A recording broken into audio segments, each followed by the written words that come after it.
So you may or may not have noticed, but I am a football fan despite its many flaws. I love football regardless of all its problems at every level of the sport because it's incredibly entertaining, it's visceral, it's intense, but also it's incredibly nerdy, which hits other parts of my personality. One of football's biggest draws is literally called fantasy football, which is basically Dungeons and Dragons mixed with football. It's amazing. I also love football because, like a lot of sports, it allows for excellent opportunities as a metaphor for so many things in our social and political world.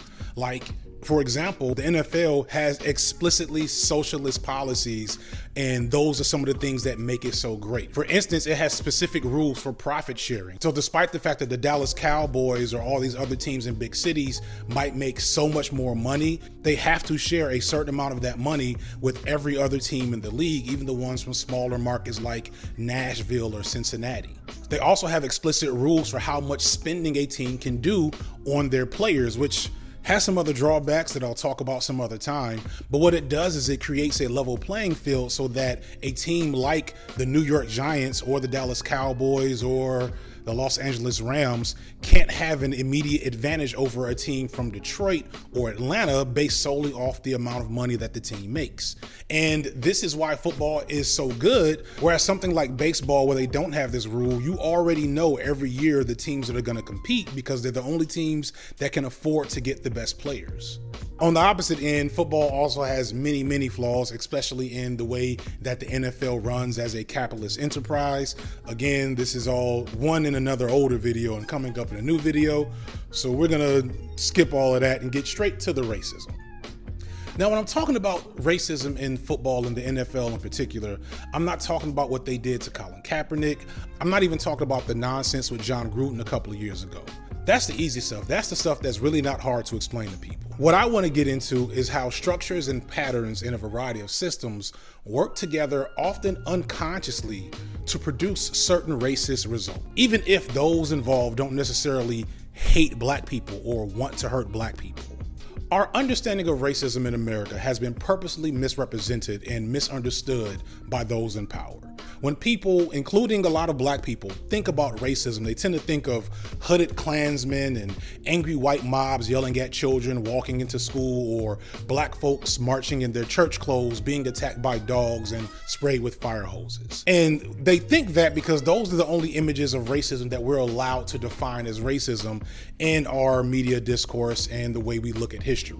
What they don't want to think about is how a guy like Mac Jones constantly physically assaulting black men on the football field and getting away with it is a perfect example of how racist acts of violence constantly happen in society, and it's not just an individual that's doing it, it's a whole system that makes it possible. So let's break it down real quick.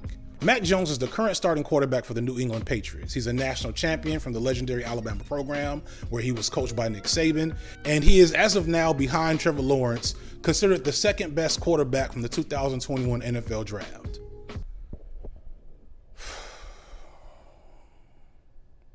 Mac isn't a huge star. He's a relatively mid QB, though young and with potential. He's mostly known for being the guy to hopefully fill the shoes of legendary Tom Brady, and for possibly being the dirtiest person to ever play the position of quarterback in the NFL. Here's a quick short list of the dirty moments we've seen from Mac Jones in only 3 years in the NFL. There's this moment after he was sacked and fumbles where he grabs a defender's leg, which is already cheap to begin with, but then he tries to put this nigga into figure four, which could have severely injured his ankle or knee. Then there's the game against my beloved Bears, where Jones's foot seems to keep aiming for the testicles of this one player when he slides. He tried it twice, hitting him once. There's this inexcusable play where he dives for a player's knees on an interception run back. This action had no impact on the play at all. It was just a cheap shot that, again, could have severely injured a player. And then there's this moment from the past week where he gets slammed to the ground, and when he gets back up, he's involved in another skirmish, and it's not until replays are released that we realize that it shows he was again targeting a black man's genitals for no apparent reason. And these are just the things that we can see from TV. We don't even know what happens away from the cameras or what Mac has been getting away with since probably high school, because I guarantee you this stuff is not new. Dirty players develop that habit early in their football playing days. It's just not usually quarterbacks, who by the design of football are often in a different class of player in how they're viewed and treated, as well as how they're expected to behave. You might even call it a privileged class within the sport. There are special rules against tackling and hitting quarterbacks. You legit cannot touch them in practices. They get paid the most, and up until this year, the vast majority of QBs in the NFL have been white men. You kind of see where I'm going here. Conversely, the rest of the NFL is predominantly black, especially on defenses, where at most you might find 3 or 4 white players playing linebacker on the defensive line or the odd safety here or there. Other than that, it's almost all black men on the opposite side of the ball from where Mac Jones is. So you could logically argue that this is all incidental, and the fact that Mac Jones keeps committing dirty plays against black players isn't indicative of a hatred of black people. And I would agree with you, but that's kind of the point. Because Mac is a dirty player, and because the NFL looks a specific way, the victims of his dirty actions will almost always be black men. There's a tons of reason why this is. Most of it is social and cultural. Some of it, whether it gives you the ick or not, borders on eugenics, so I'm definitely not gonna get into all that shit. And don't get me started on the historical tradition of racist violence against black men's bodies, specifically their genitalia that has existed ever since white men entered the continent of Africa. So much of the overt racism that black men experience is due to a psychosexual fetishization from white men. Not white women, as they often will try to tell you. The people obsessed with black penises are straight white men. That is facts.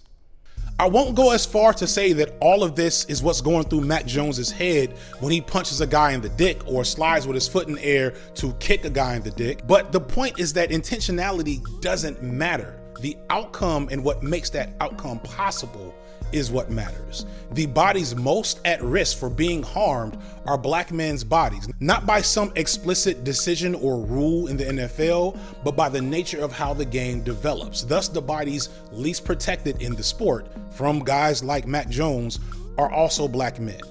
Dirty play happens all the time in the NFL, but Mac Jones being a quarterback means that not only is he much less likely to be targeted by dirty play and retaliation, because the rules are designed to protect him, but also due to the pristine, privileged image of the quarterback, he is less likely to be accused and held accountable for being a dirty player. QBs are seen as the stars of the league, not the brutes that play other positions. So even when faced with direct questions about his actions that we have seen on film, Jones can just act like he doesn't know what the big deal is or what these people are talking about. He's just trying to play football. You were asked about this after the game yesterday. Sauce Gardner has accused you of a below-the-belt hit. There were a lot of antics leading up to that play.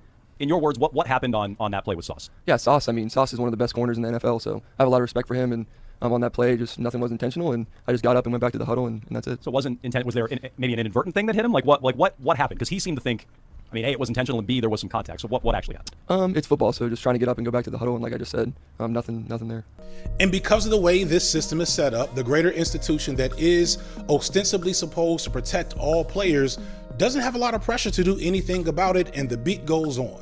Thus far, I believe Mac has been fined a few times, but I guess since he hasn't successfully maimed another football player, they're not going to hand down any real punishment in the form of suspension or his behavior. And that's how racism works. Until he actually hurts someone, I doubt much will happen. And to me, that's a perfect parallel for how generations of black people have been decrying the issues of racism for generations. We have been explaining the abusive actions of police in the inner city for as long as I can remember, but no one seemed to care until we started catching motherfuckers murdering us on phone cameras. And even then, it's excuses and calls for reform and new education for police officers instead of addressing the real issue at hand. It's important for America to look at racism as specific, discrete acts of hatred toward black people or other people of color. And we do this because it allows those in power to maybe punish or cut off one specific person or condemn one specific act or moment, but that is done for the sole purpose of preserving the system as a whole. They get to point and say, look, that's racist, and we put an end to it. Meanwhile, they are actively maintaining and enforcing the systems and behaviors that make this racist act not just possible, but predictable. And I'm sure in the comments you're gonna see, why do you guys put race in everything? That's how racists sound to me. I don't know, they sound like Muppets. Anyway, but you're not gonna see any of those people have the courage to examine their own behavior and how it fits into the equation. They don't even wanna look at the equation because they know how that math is actually gonna add up. I'm not saying Mac Jones hates black people. In fact, that being the measuring stick for what is and isn't racist is the problem. You don't have to hate or even dislike black people to be racist. It's blatantly obvious that a ton of racists love black people. They love our art, our music, our hair, our aesthetic, our bodies, but they don't like us as people. And more importantly, they don't care if and when we are harmed, especially if it means that they have to in any way be held accountable for the harm being done. And that is why talking about racism as a system is so important, because it gets us away from litigating individual instances and nuances of who's racist and who's not. I do not care if Mac Jones hates black people or not. I just want him not to be able to constantly attempt to mutilate black men's bodies while I'm watching football and consistently get away with it. And the same goes for racism outside the NFL. But that's all I got for the day. I'm fdsignifire, and this has been Light Work.